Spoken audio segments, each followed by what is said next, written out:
ایک سورہ فاتحہ 3 دفعہ سورہ توحید پڑھ کر تمام مومنین مومنات مرحومین، تمام علماء، تمام شہداء، اپنے مرحومین، میرے مرحومین کو، استاد سعید صفت جعفر، شہید قاسم سلیمانی، شہید عارف حسینی، کل 14 اگست ہے، بانی ہے پاکستان محمد علی جناح، اور جتنے بھی پاکستان کی آزادی کے لیے لوگوں نے اپنی جان کا نذرانہ پیش کیا، ان کے لیے پڑھ کے بخش دیں۔ بسم اللہ الرحمن الرحیم۔ الحمد للہ رب العالمین الرحمن الرحیم مالک یوم الدین، ایاک نعبد و ایاک نستعین، اہدنا الصراط المستقیم صراط الذین انعمت علیہم غیر المغضوب علیہم ولا الضالین۔ بسم اللہ الرحمن الرحیم، قل واللہ احد اللہ الصمد لم یلد ولم بسم اللہ الرحمن الرحیم، قل واللہ احد اللہ الصمد لم یلد ولم یکن له کفوا احد بسم اللہ الرحمن الرحیم، قل واللہ احد اللہ الصمد۔ امام زمانہ کی سلامتی کے لیے ایک دفعہ صلوات پیش۔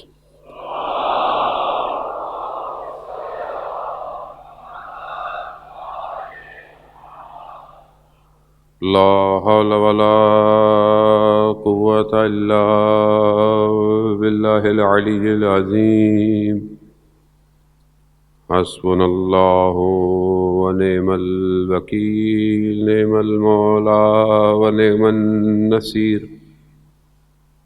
اعوذ باللہ من الشیطان الرجیم، بسم اللہ الرحمن الرحیم۔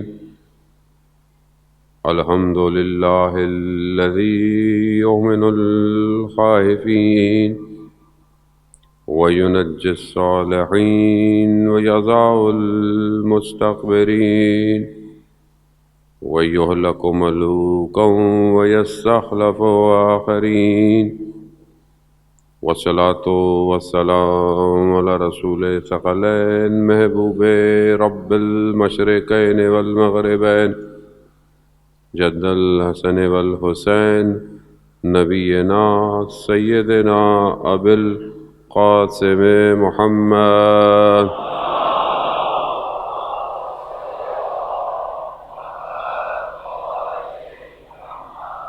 وعلى آلہ الطیبین الطاہرین المعصومین، لا سیما بقیت اللہ فی الارضین، روحی وارواحنا لتراب مقدم الفدا، ولعنۃ اللہ علی اعدائہم اجمعین۔ بسم اللہ الرحمن الرحیم، رب اشرح لی صدری ویسر لی امری واحلل عقدۃ من لسانی یفقہوا قولی، اما بعد فقد قال اللہ تبارک تعالی فی کتاب الحکیم والقرآن المجید، وما خلقت الجن والانس الا لیعبدون۔ صلوات بھیجتے محمد والو۔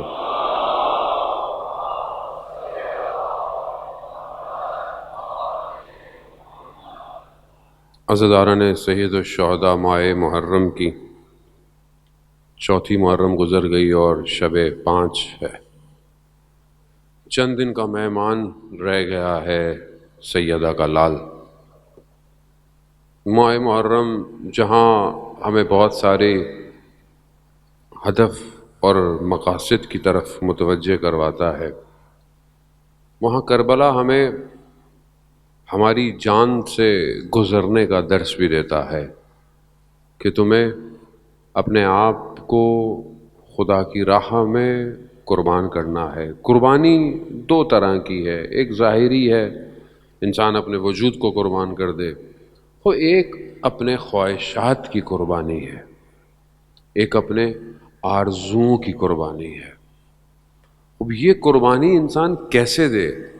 یعنی آپ اپنی چیز کو کیسے کسی کو سرنڈر کریں گے؟ یعنی کیسے کسی کے لیے آپ بولیں میں نہیں کرتا؟ جب تک آپ کو یہ پتہ نہ ہو کہ سامنے ہے کون۔ جب آپ کو پتہ ہوتا ہے کہ سامنے کون ہے، اسی حساب سے آپ اپنے آپ کو اس کے سامنے گر جاتے ہیں۔ کربلا میں 2 خوف پائے جاتے تھے، ایک خوف دنیا کا تھا، ایک خوف جان کا تھا، ایک خوف کسی نہ کسی کرسی، مسند، پوسٹ کے چھن جانے کا تھا۔ اولاد کا خوف تھا، مال کا خوف. یہ سارے خوف ایک ہی کیٹیگری ہے اور یہ ایک طرف تھے. اور ایک خوف صرف خدا کا تھا اور وہ ایک طرف تھا. جنہیں خدا کا خوف تھا انہیں دنیا کا خوف نہیں تھا. پروردگار قرآن میں کہتا ہے ان الاولیاء لا خوف علیہم، اللہ کے ولیوں کو کوئی خوف ہی نہیں ہے.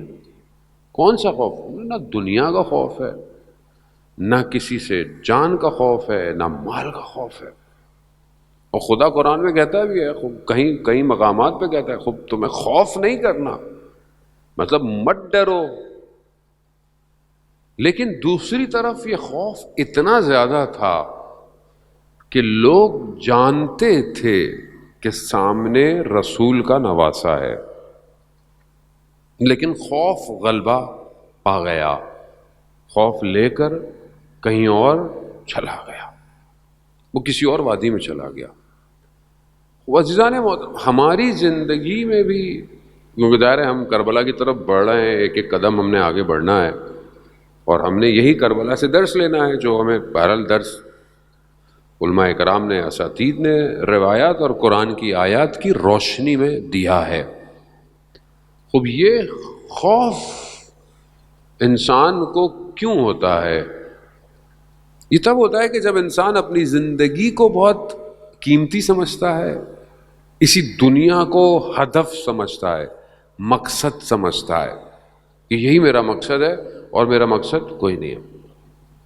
اچھا، دوسری طرف یہ خوف پیدا کون کرتا ہے؟ تو پورا سسٹم ہے نا. یہ ایسے ہی تو نہیں خام خواہ لوگوں کو خوف ہوتا ہے کہ یوں ہو جائے گا، یہ کیسے ہو جائے گا، کام کا کیا ہوگا، پڑھائی کا کیا ہوگا، یونیورسٹی کا کیا ہوگا، فیوچر کا کیا ہوگا. یہ خوف کریٹ کون کرتا ہے؟ خوب یہ خوف ایک سسٹم کریٹ کرتا ہے، ایک ایسا سسٹم کہ جو ظاہری طور پر یہ بتاتا ہے کہ میرے پاس رائے حل ہے تمہاری زندگی کا، میں تمہیں کامیابی دوں گا. وہ آدمی کو، اور یہ کیا ہے؟ یہ پورا سسٹم دیتا ہے آپ کو، پورا آپ کو پیکج دیتا ہے. اور یہ کہاں تک دیتا ہے؟ خوب ایک اس کی حد ہے، یہ وہیں تک آپ کو دیتا ہے. لیکن کیونکہ نظر یہ آتا ہے، شور اس کا بہت زیادہ ہے، ہر طرف آپ مطلب چار راہ پہ کھڑے ہوں، راؤنڈ اباؤٹ، آج کے زمانے میں تو راؤنڈ اباؤٹ ہوتے ہی نہیں ہے، سگنل ہی ہوتا ہے. آپ ایسی جگہ کھڑے ہوں اور آپ کو شور آئے چاروں طرف، کہاں جاؤں کہاں جاؤں. یہ شور ایسا اس نے کریٹ کیا ہوا ہے، خوف کہ نجات فائنینشلی، سائیکولوجیکلی، سوشلی سب میرے پاس ہے. خوف ہے، اور یہ خوف جنریٹ ہو رہا ہے صبح شام، اور یہی افسردگی پیدا کرتا ہے، یہی ڈپریشن پیدا کرتا ہے، انیگزائٹی پیدا کرتا ہے. یہی خوف ہے، اور کیا ہے؟ مطلب اب انسان کو، بچہ جو ہو اس کو اگر آپ پریشر میں ڈال دیں، صبح اس نے ایگزام دینا ہے، وہ اتنا پریشر میں آ جاتا ہے، وہ بھول جاتا ہے، غلط کر کے آ جاتا ہے. کیوں ڈپریشن میں آ جاتا ہے، سٹریس میں آ جاتا ہے؟ آج کل چھوٹے چھوٹے بچے بھی بولتے ہیں ہمیں سٹریس ہو رہی ہے. چھوٹے بچے کی سٹریس سے کیا تعلق ہے؟ کیونکہ اس کو سسٹم ایسا دیا ہے کہ وہ سٹریس میں بڑا ہو رہا ہے. ابھی مثال کے طور پر آن لائن پڑھنا بھی ہے، ہوم ورک بھی کرنا ہے، پھر ٹیوشن بھی پڑھنی ہے، پھر ٹیوشن کا ہوم ورک بھی کرنا ہے. اسٹریس ہے نا یہ. آپ کا سسٹم اتنا ناکام کیوں ہے کہ آپ کے بچے کو ٹیوشن پڑھنی پڑتی ہے؟ سسٹم میں فالٹ ہے نا یہ. مطلب ٹیچر کیا کرتے ہیں پھر؟ مطلب اگر ٹیوشن ہی اچھی پڑھائی جاتی ہے تو پھر اسکول ہٹائیں، ٹیوشن ہی پڑھائیں خالی. کیوں ہے؟ سسٹم کریٹ کیا گیا ہے، ذہن معوف کر دیا جائے. یہ اسی سے ہی فارغ نہیں ہوتا، یہ بچہ ڈسیژن میکر نہیں بن سکتا، یہ بچہ فیصلے نہیں کر سکتا. اور جو تھوڑا بہت اس کو ٹائم ملے تو اس کو گیم میں لگا دو، اینیمیشنز میں لگا دو. کیوں؟ تاکہ یہ سسٹم کے اندر ہی بڑا اس کو یہی خوف رہے کہ میں کب پاس ہوں گا، کب کالج جاؤں گا، کب یونیورسٹی جاؤں گا. یونیورسٹی میں پڑھتے ہوئے اس کو یہی پریشانی رہے کہ میری جاب کہاں لگے گی، انٹرنشپ کہاں ہوگی. اور اس کے بعد یہ سلسلہ بڑھتا بڑھتا بڑھتا اور اسی خوف میں یہ قبر میں چلا جائے گا، زندگی ختم ہو گئی اس کی. اس نے زندگی کی لذتیں دیکھی نہیں، یہ کبھی ملکوت کی طرف اس نے سوچا ہی نہیں کہ کوئی اور عالم بھی ہے یا نہیں ہے، کوئی اور وادی بھی ہے کہ نہیں ہے. اور یہی دیکھ لیں آپ، آج کا انسان اصل میں، آج کا جو انسان ہے وہ کنزیومر نہیں ہے ایکچولی کہ وہ بولے کنزیوم کر رہا ہے، بلکہ آج سسٹم اس کو کنزیوم کر رہا ہے. انسان کنزیومر ہو گیا ہے، یعنی اس پروڈکٹ کا کنزیومر یہی ہے. یہ جتنی دنیا کی چیزیں ہیں یہ بیسیکلی آپ کو استعمال کر رہی ہیں، آپ استعمال نہیں کر رہے اس کو. سسٹم ایسا کریٹ کیا گیا ہے. اب یہ سسٹم یہ آج کا سسٹم نہیں ہے. قرآن پہلی سسٹم کو بتا چکا ہے آپ کو. قرآن قارون کے خزانوں کا ذکر کر چکا ہے. دولت اتنی کہ جو ہے وہ اس کی چابیاں ہی چلی جا رہی ہیں چلی جا رہی ہیں چلی جا رہی ہیں، اتنے خزانے. اور اس زمانے میں بھی قرآن کی آیت ہیں، کچھ لوگ حسرت کھاتے ہیں کہ کاش ہمیں بھی قارون کے خزانوں کی طرح کچھ خزانہ مل جاتا، جبکہ ادھر اللہ کا نبی اس طرف ہے لیکن نہیں. آج بھی یہی سسٹم کریٹ کیا گیا ہے سوشل میڈیا کے ذریعے سے، ٹی وی کے ذریعے سے. جب آپ اس سسٹم کے اندر آئیں گے تب آپ بھی ڈپریشن میں ہیں، پوری سوسائٹی خوف میں ہے، اسٹریس میں. اوپر سے اب یہ وبا آ گئی، کووڈ آ گئی، اس نے ویسے ہی اور خوف پیدا کر دیا ہے. وبا تو ہے، بیماری تو اپنی جگہ پر ہے. لوگوں کا آج بھی میرے ایک عزیز کا انتقال ہو گیا، خدا ان کی مغفرت فرمائے. وبا تو ہے، آپ احتیاط نہیں کریں گے لگے گی، لیکن آپ دیکھیں خوف. تو یہ کس کا سسٹم ہے کہ جو امام کے مقابلے میں خوف پیدا کر رہا ہے؟ کربلا یہی سکھاتی ہے کہ امام کے مقابلے میں جو آئے انہوں نے اپنا خوف پیدا کیا ہے. اتنے خط لکھے گئے مولا کو بلانے کے لیے، کہاں کیوں نہیں آئے؟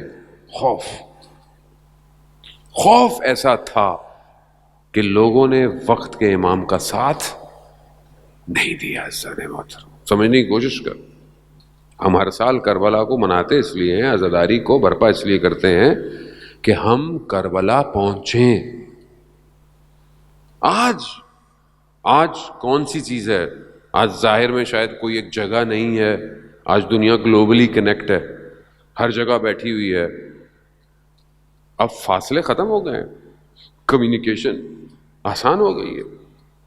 لیکن آسانی ہو گئی ہے کس کو؟ جس نے سسٹم کو ڈیزائن کیا ہے. وہ بہت آسانی سے آپ کو کنٹرول کر رہا ہے. وہ کیسے توڑیں اس کو؟ کیسے توڑیں اس کو؟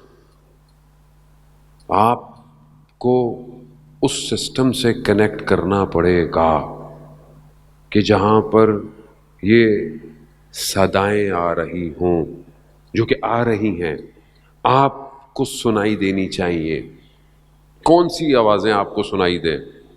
آیت اللہ قاضی طباطبائی رضوان اللہ تعالیٰ علیہ فرماتے ہیں کہ ان کی بایوگرافی میں کہ فجر سے پہلے تہجد کی نماز کے لیے وہ نجف سے باہر جو نخلستان تھا وہاں جاتے تھے اور 1 گھنٹہ عبادت کرتے تھے، اور کہتے تھے کہ جب میں وہاں نماز تہجد پڑھتا ہوں تو میں اپنے اطراف سے یعنی دنیا سے ڈسکنیکٹ ہو جاتا ہوں اور میرا کنیکشن کہیں اور ہو جاتا ہے. کیا کنیکشن ہو جاتا ہے؟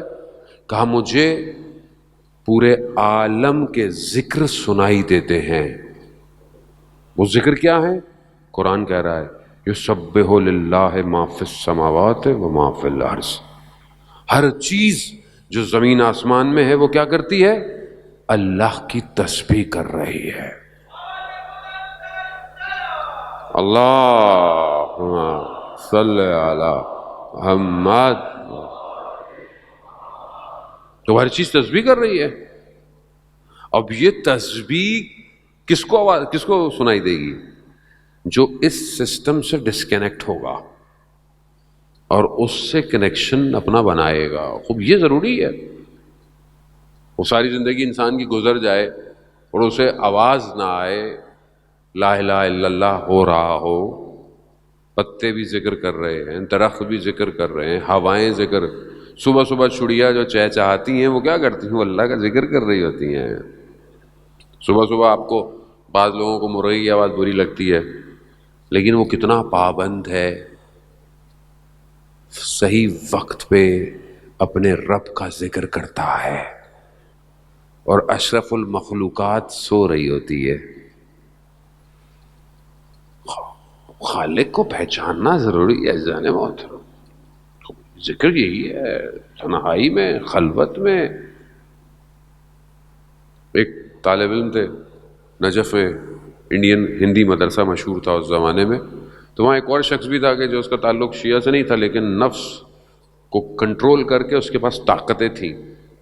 یہ اس سے دور رہتے تھے اور اس نے بولا کہ میں تمہارے ساتھ نہیں رہوں گا. اس نے بولا میں تمہیں اذیت کروں گا، تکلیف دوں گا. اس نے بولا کرتے رہو. یہ کہہ رہا میں واپس آ رہا تھا تو وہ باہر بیٹھا ہوا اور اس کے بعد جو بھی علم تھا اس نے ایسا کیا کہ میں ہل نہیں پایا، رک گیا. تھوڑی دیر اس نے مجھے دیکھا اور مسکرایا، کہا پھر ہٹا دیا، کہا میں نے کہا تھا تمہیں اذیت کروں گا. کہا تم کچھ بھی کرتے رہو، میں بھی اہل بیت کا ماننے والا ہوں. انہوں نے اپنے استاد کے پاس گیا کہ میں بھی کہاں سے ایسا استاد پیدا کروں، ایسا استاد ڈھونڈوں کہ جو مجھے بھی کچھ سکھائے. انہوں نے کہا مسجد سیلا جاؤ. مسجد سیلا مسجد کوفہ کے برابر میں. کہتے میں رات کو وہاں ایک رات عبادت کر رہا تھا تو میں نے دیکھا کہ ایک کونے پہ، ایک گوشے پہ، آپ کو پتہ ہے وہاں انبیاء کے مقامات ہیں، ایک شخص سجدے کے اندر خدا کی بارگاہ میں خدا سے راز و نیاز کر رہا ہے. پروردگار تو نے اگر نہیں بچایا تو کوئی نہیں بچا سکتا. آیت اللہ قاضی بھی اس ایک شخص کے لیے اپنی کتاب میں ذکر کرتے ہیں کہ میں نے دیکھا اس شخص کو اتنا سر سجدے میں رکھ کے گریہ کیا کہ جو زمین تھی وہ آنسوؤں سے گیلی ہو گئی. اتنا سجدہ. کون ہے؟ سید احمد کربلائی، جو کہ ملا حسین کلی ہمدانی کا 3 بڑے شاگردوں میں سے ایک شاگرد. تو اس نے اپنے استاد کو جا کے بتایا. اس نے بولا ہاں یہی شخص ہے جو تمہاری تربیت کرے گا. عزیزان محترم، ہم کیونکہ اس عالم میں اتنے پھنسے ہوئے ہیں مادے میں، ہمیں ایک چارجر چاہیے، ایک جھٹکا چاہیے. اور جب تک یہ جھٹکا نہیں ملے گا ہم آن نہیں ہوں گے. ہم بیسیکلی ڈیڈ ہیں اس ٹائم. وہ روایت کہتی ہے، روایت کیا کہتی ہے؟ حضرت محمد مصطفیٰ صلی اللہ علیہ وآلہ وسلم، اللہم صلی علی محمد. رسول خدا ارشاد فرماتے ہیں کہ لوگ سو رہے ہیں، جب مریں گے تب جاگیں گے. سو رہے ہیں لوگ. ہم بیسیکلی سو رہے ہیں. کیوں سو رہے ہیں؟ ہمیں پتہ ہی نہیں ہے کیا ہو رہا ہے عالم میں، ہماری ذمہ داری کیا ہے، ہماری ڈیوٹی کیا ہے، ہم نے کرنا کیا ہے. ہم سو رہے ہیں. جب انسان مرتا ہے تو کیا ہوتا ہے؟ سب نظر آنا شروع ہو جاتا ہے. آپ کو نظر آنا شروع ہو جاتا ہے، جو آپ سے پوشیدہ ہے وہ نظر آتا ہے آپ کو. اب وہاں انسان کہتا ہے وہ مجھے یہ نہیں کرنا تھا. اب وہاں آپ چاہتے ہیں کہ آپ کے بدن کے برابر میں جو لوگ کھڑے ہوئے ہیں، آپ کے رشتہ دار، آپ ان کو بتائیں کہ یہ مت کرنا، یہ مت کرنا. دیکھو مجھے نتیجہ نظر آ رہا ہے، لیکن آپ کی زبان نہیں ہلتی، نہیں ہلتی. آپ ہلا نہیں سکتے. ٹائم اوور، زندگی ختم. اب ہمیں اپنی اسی زندگی میں بیدار ہونا ہے جان. کمال تو یہی ہے.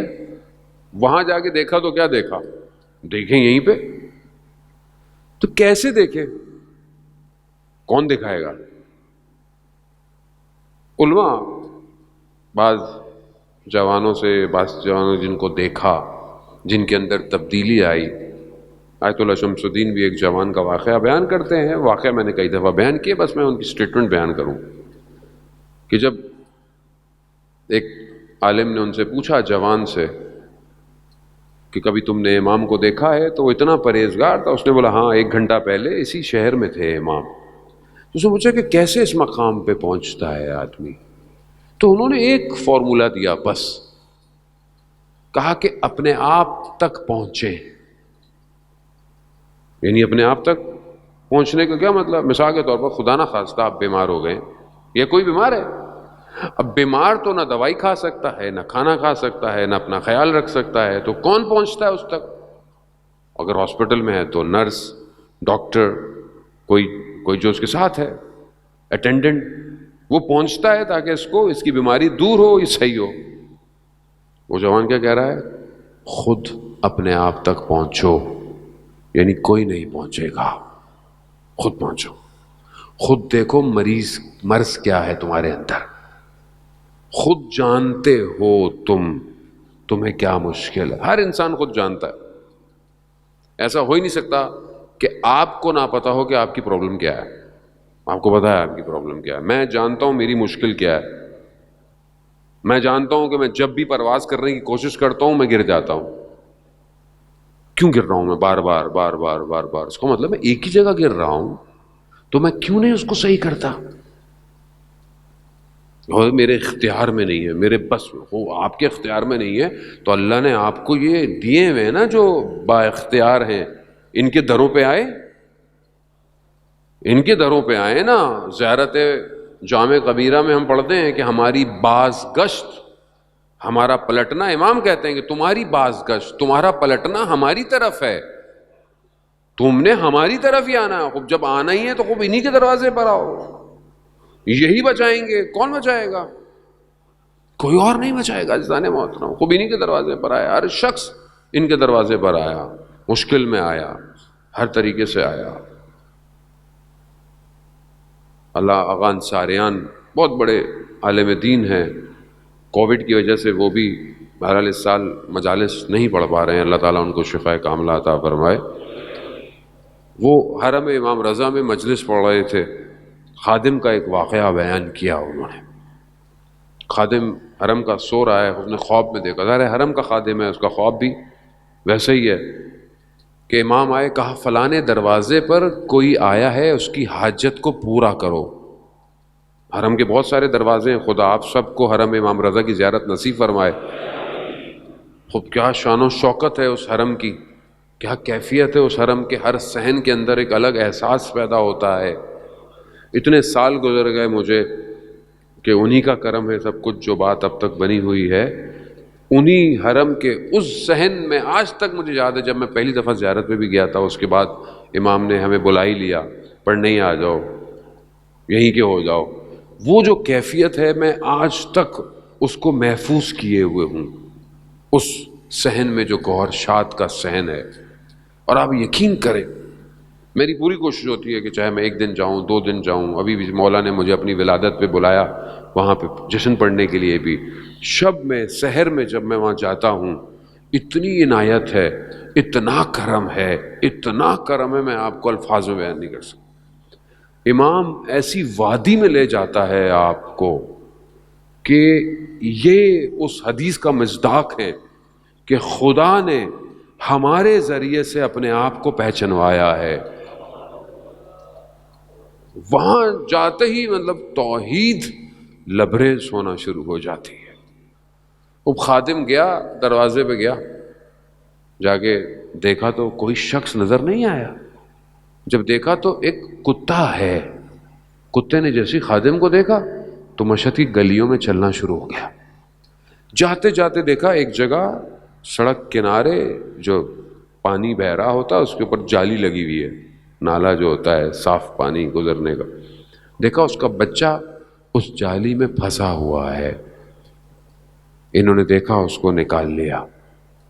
آغا انصاریان حرم امام رضا کے اندر امام سے مخاطب ہوئے، یا امام رضا، ہم جانور سے کم تو نہیں مولا، آپ کی بارگاہ میں آئے ہوئے ہیں، کوئی نہیں بچائے گا ان کے علاوہ. عزیزان محترم، یہ جو مشکل ہے نا، صرف متصل ہونے کی دیر ہے. بس توسل کریں، جڑیں. یہ دن ہے ہی جڑنے کے لیے. اس سے بہترین آپ کو موقع نہیں ملنے والا. آپ عام دنوں میں کبھی کبھی مجلس سنتے ہیں، کبھی آئے کبھی اٹھے، کسی کی مجلس ہوئی تو آپ اس کی خاطر چلے جاتے ہیں کہ میرا رشتہ دار ہے، نہیں جاؤں گا ناراض ہوگا. کسی کا انتقال ہو جاتا چلے جاتے ہیں. لیکن ابھی آپ کسی کے لیے نہیں آئے ہیں، ابھی آپ صرف حسین کے لیے آئے ہیں. یہ اس کی ارزش کو سمجھیں، اس قیمت کو سمجھیں. اب جب آ ہی گئے ہیں تو پھر اس خوفوں کو ہٹائیں جس نے آپ کو پکڑا ہوا ہے. وہ اپنے آپ کو سمجھے، باطن کو سمجھے، سیر کرے عالم کی. جیسے امام حسین ہر دور میں جو ہے وہ سیر کراتے ہیں اپنے آپ. امام کی ارزش، امام اپنے آنے والوں کو چھوڑتے نہیں ہیں. ہم جکڑے ہوئے ہیں اصل میں اپنی زندگیوں کے اندر، مادی زندگیوں. دوسرا سسٹم مسلسل کام کر رہا ہے بغیر دیکھے. دو چیزوں کا مقابلہ ہے کربلا. کربلا کیا ہے؟ حق اور باطل. حق اور باطل ہے. کربلا میں تیسرا کوئی نہیں ہے. آپ کربلا میں یہ نہیں دیکھ سکتے کہ ایک شخص تھا، نہ وہ ادھر تھا نہ وہ ادھر تھا. ایسا کوئی نہیں ہے. کربلا یا ادھر ہے یا ادھر، دو. یعنی کیا؟ یعنی یا سفید ہے یا بلیک، کالا ہے، یا بلیک یا وائٹ، گرے نہیں ہے. ہم زیادہ تر گرے میں ہیں اپنی زندگی. یعنی کیا؟ یعنی تھوڑا حق بھی ہو جائے، تھوڑا سا. یہ کیا چیز ہے؟ یہی چیز رکاوٹ ہے امام تک پہنچنے میں. اللہم صلی علی محمد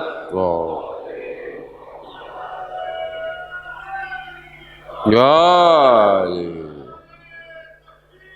اللہ اکبر یا رسول اللہ.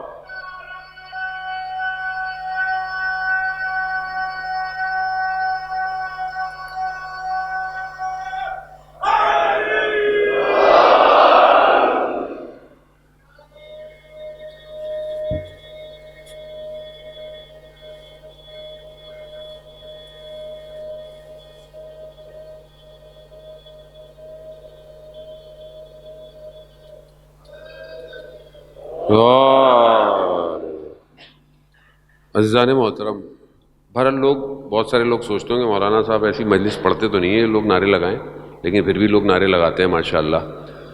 اور اچھی بات ہے، نعرے لگانے بھی چاہیے. لیکن ہو سکتا ہے آپ کے ذہن میں ہوتا ہو کہ کچھ لوگ سوچتے ہوں گے کہ یار مولانا پتہ نہیں کیسی مجلس پڑھتے ہیں. ایسی ہے، یہ بلٹن ہے، یہ ایسی ہی ہوتا ہے. تو اصل میں دیکھیں، ہم نے بہرحال ہر شخص کی اپنا روش ہے. ہم کسی کو کسی سے کمپیئر کرنا بھی نہیں چاہیے، کر بھی نہیں سکتے. ہر کسی کا اپنا ایک طریقہ ہے واردات کا. ایک واردات کا طریقہ ہوتا ہے. ہم نے اپنے استادوں سے جو طریقہ سیکھا ہے وہی واردات آپ کے اوپر بھی کرتے ہیں. اب مسئلہ یہ ہے کہ اصل ہدف پہنچنا ہے. اگر پہنچ گئے، اور پہنچنا حق پہ ہے، اور وہ تبھی پہنچیں گے کہ جو اندر کی مشکلات ہیں اس کو دور کریں. تین چیزیں مولا کائنات حضرت علی ابن ابی طالب علیہ الصلوۃ والسلام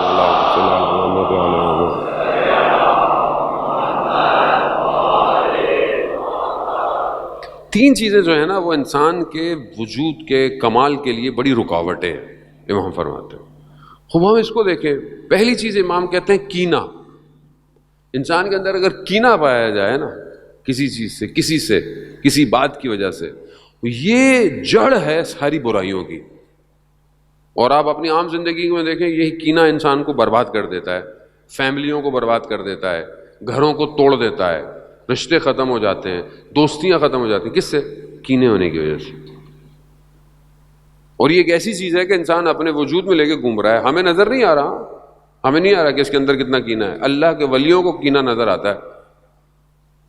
کیسے نظر آتا ہے؟ آپ پیاس رکھ لیں اپنے اندر، سڑا ہوا پیاس اپنے ساتھ رکھیں، تھوڑی دیر میں لوگ آپ کو دور کرنا شروع کر دیں گے. کیوں؟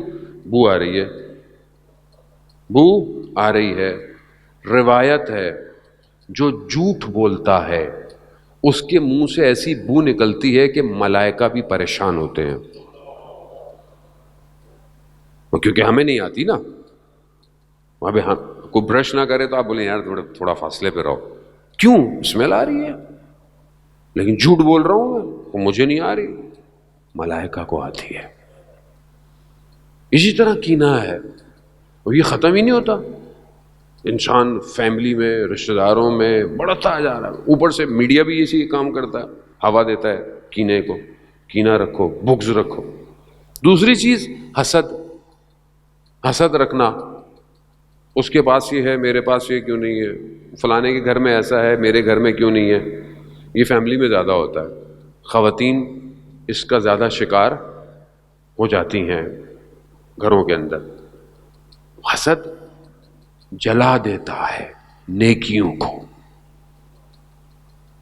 اب آپ نمازیں بھی پڑھ رہے ہیں، ابھی لوگ کہتے ہیں مولانا صاحب نمازیں ہیں، دعائیں، چلے، مصلے پہ ہر وقت بیٹھی ہوئی خواتین.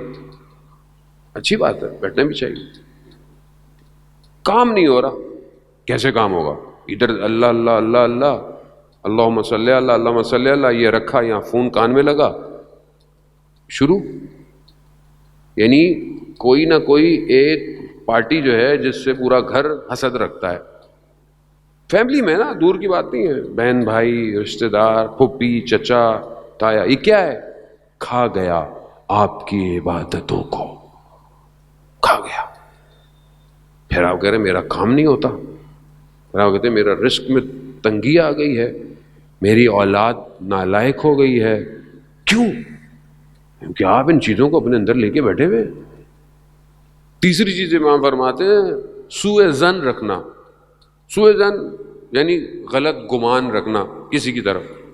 دو شخص کھڑے ہوئے ادھر آپس میں باتیں کر رہے ہیں، اب میں سوچ رہا ہوں یہ میرے بارے میں کہہ رہے ہوں گے کچھ. سوء ظن ہے. یہ اتنا زیادہ ہے معاشرے میں کہ کوئی اچھا کام بھی کرے اس پہ بھی شک کرتا ہے آدمی کہ کوئی نہ کوئی پلاننگ ہوگی اس کے پیچھے بھی. ایسے ہی ہے. کیوں؟ کیونکہ ہم حسن ظن رکھتے ہی نہیں کسی کے اوپر. اب یہ چیزیں جب انسان کے وجود میں گھسی ہوئی ہوں تو ہم امام تک کیسے پہنچیں گے؟ مجھے آپ بتائیں. اگر ہم اسی کے ساتھ چلتے رہے تو ہم امام کے پاس، امام مولا یہ اس کو، یہ تو ایسا ہے، وہ تو ویسا ہے، امام کو بھی یہی کہیں گے ہم لوگ. عزیزان مولا اس کو ہٹائیں. یہ ہٹیں گی تو پھر سمجھ میں آئے گا لا الہ الا اللہ، نہیں ہے کوئی معبود سوائے تیرے. اب یہ گہرانا اس لیے پروردگار نے انبیاء اور اولیاء کو بھیجا. اسی کو ہم نے ڈھونڈنا ہے. یہ ختم ہوگا تو ہم اس سفر کو آگے کی طرف بڑھائیں گے. خوب یہ جو تصادم ہے حق اور باطل کا کربلا میں، یہاں پر حق ہے، وہاں پر یہ چیزیں نہیں پائی جاتی. وہاں حسد نہیں پایا جاتا، وہاں سوء ظن نہیں پایا جاتا، وہاں کینہ نہیں پایا جاتا. خدا نہ خواستہ اصحاب امام نے یہ نہیں کہا مولا اس کو پہلے کیوں بھیجا. ہر شخص چاہتا ہے میں پہلے جاؤں، ہر شخص قربان ہونا چاہتا. کوئی یہ نہیں کہہ رہا کہ اس کو کوئی کمپیریزن. اسی کو ہم نے عزیزان محترم بلڈ کرنا ہے اور اس سسٹم کو سمجھنے کی کوشش کریں گے. میں بہرحال بہت کنایے سے اور کوشش کرتا ہوں کہ آہستہ آہستہ سمجھاؤں کہ اس سسٹم کو بھی آج وہی بریک کر رہے ہیں کہ جو اپنے آپ کو امام کے قریب کرتے ہیں. وہی جوان، وہی لوگ کہ جنہیں اپنی جان اور مال کا خوف نہیں ہے. آپ کے سامنے آج کی صدی کے اندر بھی لوگ اپنے آپ کو اپنے امام کے لیے قربان کر رہے ہیں، آج وہی کام کر رہے ہیں۔ وہ شہید کہ جو آج کے دور کے اندر اتنا ماڈرن دور ہے، پھر بھی آپ دیکھیں ایک بیٹا جو ہے وہ جوان ہے عماد مغنیہ کا، ایک ہی بیٹا، چاہتا تو دنیا کی کسی بھی یونیورسٹی میں پڑھ سکتا تھا، کسی بھی یونیورسٹی میں، اس کے لیے کوئی مشکل نہیں تھی، لیکن اس نے اپنے آپ کو بی بی زینب سلام اللہ علیہا کے حرم، اللہم صلی علی محمد، لیکن بی بی کے حرم کی حفاظت کے لیے اپنی جو جوانی کو قربان کر دیا، جولان کی پہاڑیوں پہ اپنے آپ کو قربان کر دیا، جوان، اتنا خوبصورت جوان، اصل ہیرو یہی ہے۔ وہ ہیرو دیکھنا چاہتے ہیں آج کے دور میں، یہ ہے ہیرو، یہ ہے جوان، یہ ہے رول ماڈل۔ اور ماں کیا کہتی ہے، دادی کیا کہہ رہی ہے، بیٹا بھی گیا، پوتا بھی گیا، اور بھی لوگ گئے، کیا کہہ رہی ہے کہ اگر میرے پاس کچھ اور بھی ہوتا تو میں اس کو بھی دے دیتی۔ کیسے، یہ کہاں سے ہے یہ؟ کیوں؟ کیونکہ وہ جانتے ہیں کہ وادی کوئی اور ہے، اس وادی میں موت نہیں ہے، اس وادی میں صرف اللہ کا خوف ہے، بس لوگوں کا خوف نہیں ہے، دنیا کی طاقتوں کا خوف نہیں ہے، استعمار کا خوف، استکبار کا خوف، کوئی خوف نہیں ہے، کیونکہ درس کربلا سے لیا ہے، خدا کا ہے، کون سے خدا کا ہے،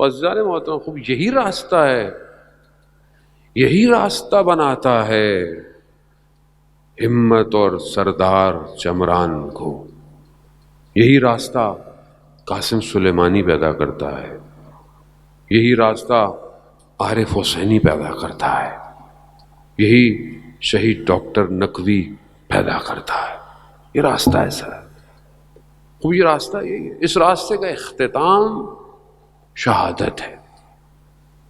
خوب ہر کے دارت ہوس سے کرب و بلا، بسم اللہ، جس کو بھی کربلا کی ہوس ہے، بسم اللہ، آؤ آؤ، جس کے ارباب اپنے سر کو تن سے جدا کرا دیں،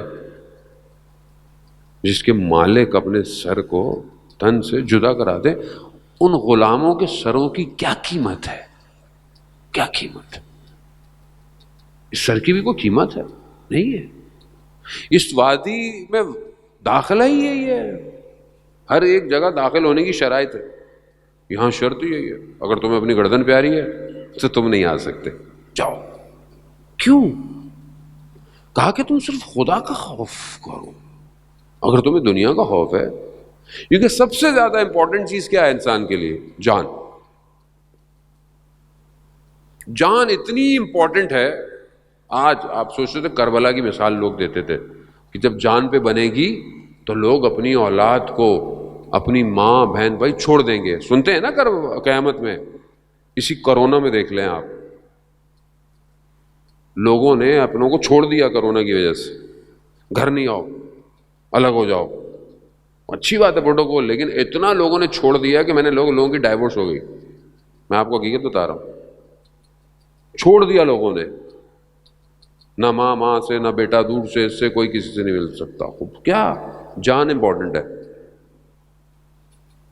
یہی جان مانگی جا رہی ہے۔ امام حسین علیہ السلام نے کربلا مکہ سے چلتے ہوئے جو امام نے خطبہ دیا، اور امام نے اس کے اندر یہی کہا یہ چند شرائط امام نے بتائیں، اس میں پہلی چیز امام نے یہی کہی، اگر تم اپنے خون کا بذل کر سکتے ہو، خون دے سکتے ہو، قربانی دے سکتے ہو خون کی، بس پھر ہمارے ساتھ چلو۔ اب آدمی کو بولتا ہے مولا جان دیں گے، کیسے دیں گے، مال جان، ہاں دو۔ یہ تب ہوگا کہ جب آپ کو اس دنیا کے سسٹم کا خوف ختم ہو جائے، اور جب خوف ختم ہو جاتا ہے تو آدمی پھر کسی اور وادی میں کھڑا ہوتا ہے، پھر وہاں سے کھڑے ہو کر ڈرتا نہیں ہے۔ شہید چمران کہ جو امریکہ میں پڑھا ہوا اور نیوکلیئر فزکس پلازما کا اسٹوڈنٹ، وہ جب آتا ہے اتنا اختیار آ جاتا ہے کہ جب اپنے جوانوں کے لاشوں کو اٹھا کر جنگ کے میدان سے جا رہا ہوتا ہے ہاسپٹل، تو ایک تیر لگتی ہے، گولی لگتی ہے، خون بہنا شروع ہوتا ہے، اور اگر خون بہتا رہے تو نہیں پہنچے گا ہاسپٹل تک، خون کو اپنے کہتا ہے رک جاؤ جب تک میں ان جوانوں کو ہاسپٹل نہ پہنچا دوں۔ یہ کون سی وادی ہے؟ یہ کوئی خوف نہیں، مسکراہٹ۔ اپنی شہادت سے پہلے اپنے بدن کو، اپنی ٹانگ کو کہتا ہے کہ یہ تم تھوڑی سی، میں تمہیں تکلیف اور دینا چاہتا ہوں، بس اپنی ٹانگ کو کہتا ہے کہ بس تھوڑا سا تم نے سفر کرنا ہے، پھر تم آزاد ہو۔ شہادت سے پہلے تو کون سی وادی ہے؟ کون سی وادی میں؟ کربلا کی وادی ہے، یہاں امام کی وادی ہے، یہاں دنیا کا خوف نہیں ہے، یہاں یہ بڑی بڑی قدرتوں کا خوف نہیں ہے، یہ خوف نہیں ہے۔ تبھی تو آج دیکھیں نا کہاں کہاں جوان پہنچ گئے۔ یہ اگر خوف ہوتا تو قاسم سلیمانی 4 ملکوں پہ حکومت کرتا، کوئی خوف نہیں تھا۔ اس نے تو کبھی بلٹ پروف جیکٹ ہی نہیں پہنی آج تک۔ کیوں؟ کہا میں ان کو دشمن سمجھتا ہی نہیں ہوں اپنا، نہ مجھے ان کا کوئی خوف ہے۔ اس کے وجود سے کانپتے تھے۔ کیوں؟ کیونکہ جو رات کی تنہائی میں اس کے وجود کی وجہ سے کانپتا ہو، دنیا اس کے وجود سے کانپتی ہے۔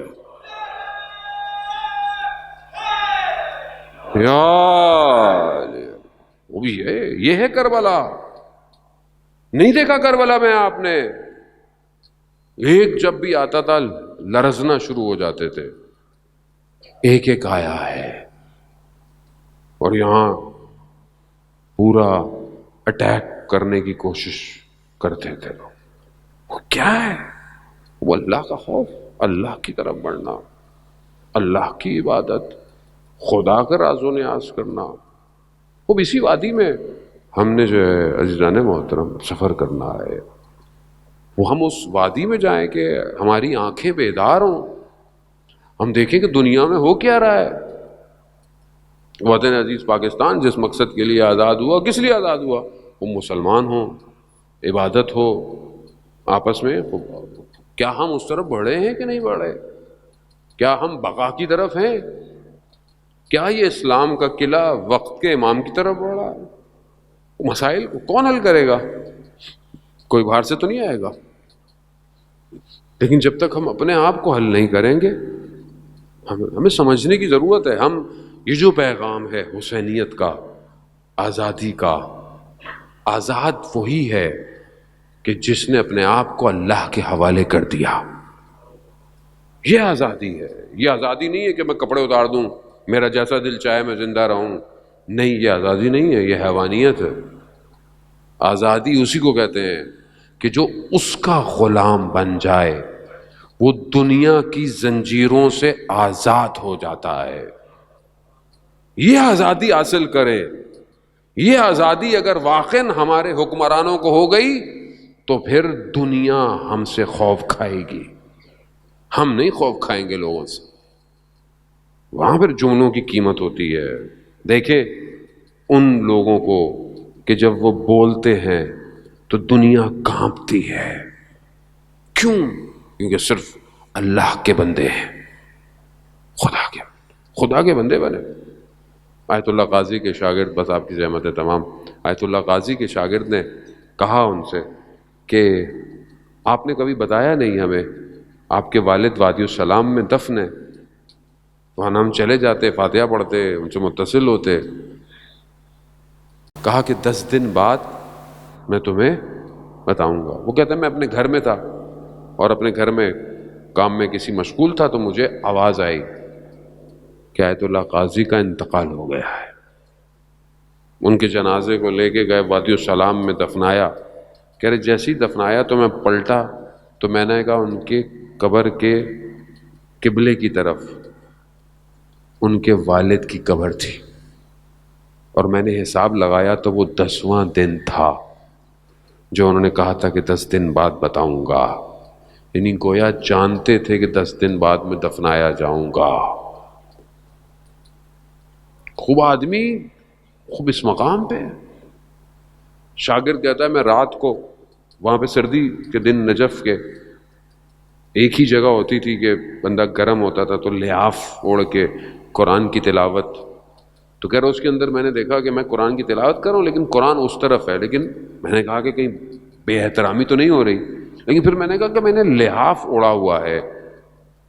کہا دوسرے دن میں درس میں جیسے ہی گیا، اس سے پہلے کہ میں کچھ کہتا، استاد نے مجھے کہا کہ جو بھی ہو لحاف اوڑھا ہو لیکن بے احترامی ہے. خوب ایک استاد جب انسان کے احوالات سے، حال سے اتنا واقف ہے تو امام کتنا واقف ہوگا؟ امام کتنا واقف ہوگا؟ یہ استاد اتنا والا امام کہ جو زمین اور آسمان کے متصل ہونے کا سبب ہے. یہ جو زمین آسمان اتصال میں ہے یہ امام کی وجہ سے. رحمت جتنی بھی آ رہی ہے یہ سب امام کی وجہ سے ہے. یہ جو لوگ سمجھے تھے کربلا، انہوں نے اپنا سب کچھ دے دیا امام کو. اب دیکھیں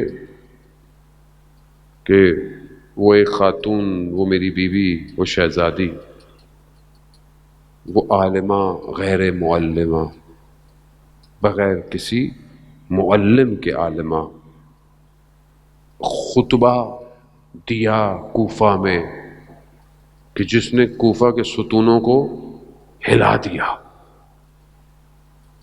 کیوں؟ اپنے امام کو پہچانا تھا. کوئی شہزادی ہے، امامت کے گھر میں بڑی ہو رہی ہے، والد بھی امام، بڑے بھائی بھی امام، پھر امام حسین بھی امام، اماموں کے ساتھ بڑی ہو رہی ہے، لیکن اپنی جان کو امام پہ قربان. وہ بھی شہزادی ہے نا، سیدۃ النساء العالمین کی بیٹی ہے، ثانیہ زہرا ہے، وہ اپنا مقام ہے، اپنا درجہ ہے، لیکن امام کے سامنے اطاعت ہے. کیسی اطاعت ہے کہ جب امام تیار ہوئے نا مدینہ سے تو کہا بھائی میں آپ کے بغیر نہیں رہ سکتی. امام ہے، بھائی تو ہے لیکن امام ہے، میں رہ نہیں سکتی. کہا بغیر شوہر کی اجازت کے، وہ امام ہے، شریعت کا پاسدار ہے، کیسے ہو سکتا ہے کہ بغیر شریعت؟ کہا شریعت اپنے شوہر کے اجازت کے بغیر. گئی، عبداللہ ابن جعفر مریض ہیں، بیمار ہیں، بستر علالت پر ہیں، جا کے بیٹھ گئیں سرانے، آنکھوں سے آنسو ٹپکے، عبداللہ کی پیشانی پر آنسو گرے. عبداللہ نے آنکھ کھولی، کہا شہزادی گریا کیسا؟ کہا عبداللہ آپ تو جانتے ہیں حسین مدینہ چھوڑ رہے ہیں. کہا ہاں شہزادی. کہا آپ یہ بھی جانتے ہیں میں بھائی کے بغیر رہ نہیں سکتی. کہا کہاں شہزادی؟ کہا مجھے اجازت؟ کہا ہاں، یہ تو آپ کے نکاح میں شرط تھی کہ اگر حسین مدینہ چھوڑیں تو آپ ان کے ساتھ جائیں گے۔ جائیے۔ کون روک سکتا تھا شہزادی کو؟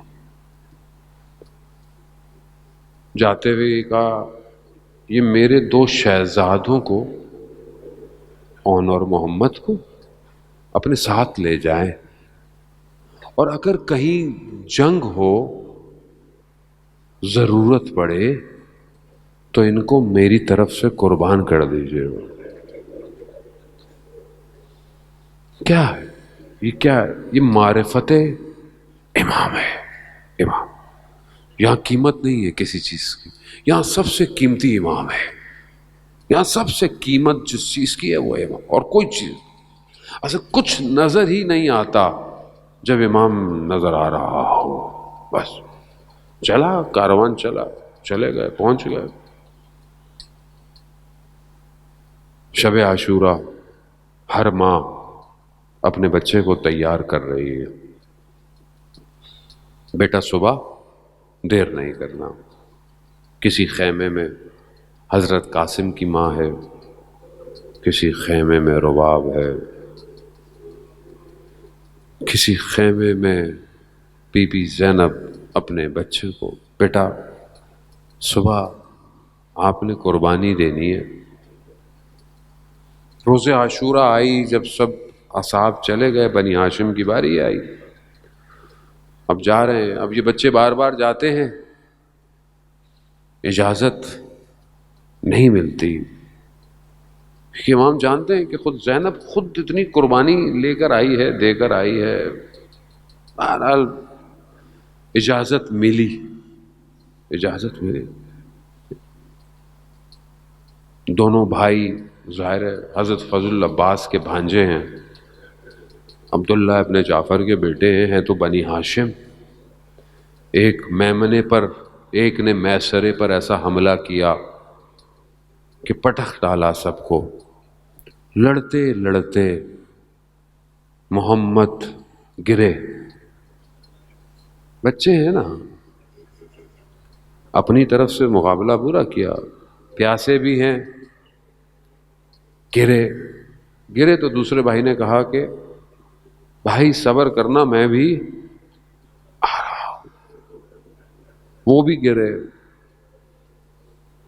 میں نے کتنے آرام سے پڑھ دیتا ہوں، گر گئے، آپ نے بھی سن لیا، نہ جانے کیسے گرے ہوں گے، کس حال میں گرے ہوں گے، کس حسرت بھری نگاہوں سے۔ نہ جانے ماں کو جب آخری دفعہ دیکھا ہوگا تو کیسے دیکھا ہوگا۔ ہاں زیادہ محترم، وہ ہیں تو بچے، ہیں تو بچے نا، محبت تو ہے نا، ماں سے بھی ہے، ماں کو بھی محبت ہوگی بچوں سے، لیکن یہاں روحی سب کچھ لقل فدا ہے نا امام پہ۔ اب گر گئے، پکارا امام کو، اپنے مولا کو پکارا، مولا حاضر ہوئے، مولا حاضر ہوئے۔ بس آپ نے گریہ کیا۔ آج انہی دو شہزادوں کے تابوت ہیں، مجھے بہرحال پتہ نہیں ہے تابوت یہاں پہ کہاں سے آئیں گے، کس طرح آئیں گے، بہرحال میں چند لگے گے، بس تھوڑی سی دیر، ایک آدھ دیر اور۔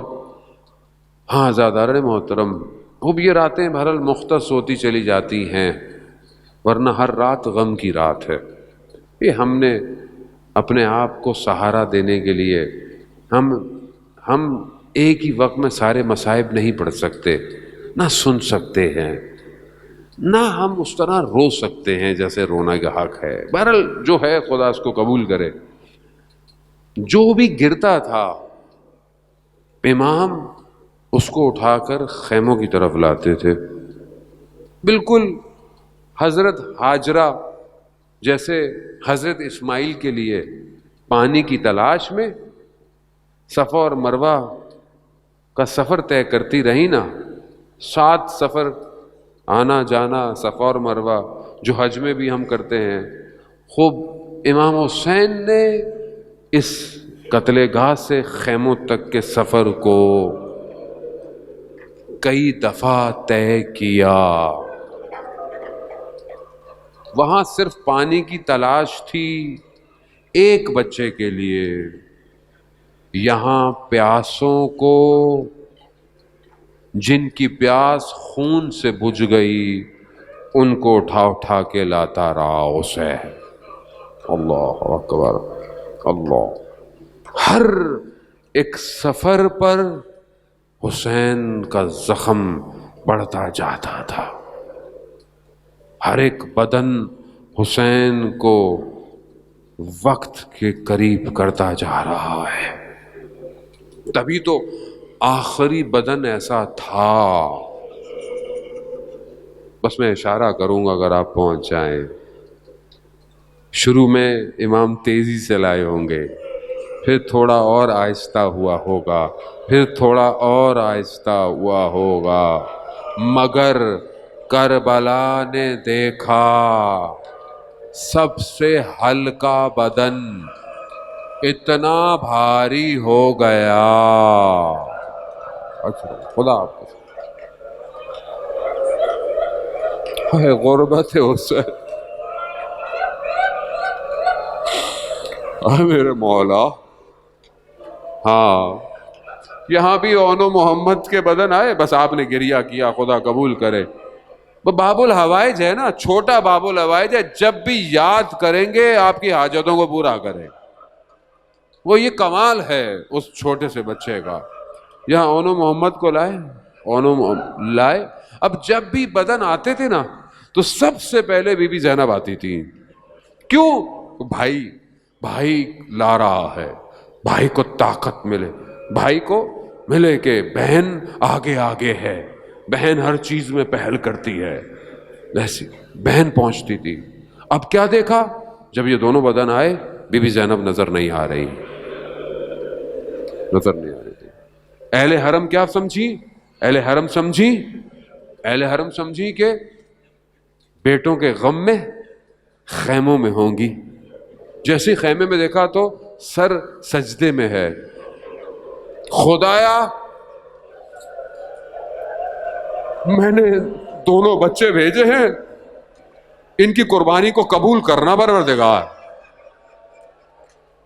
خواتین نے کہا بی بی زینب کو، بی بی زینب اون و محمد آ گئے ہیں.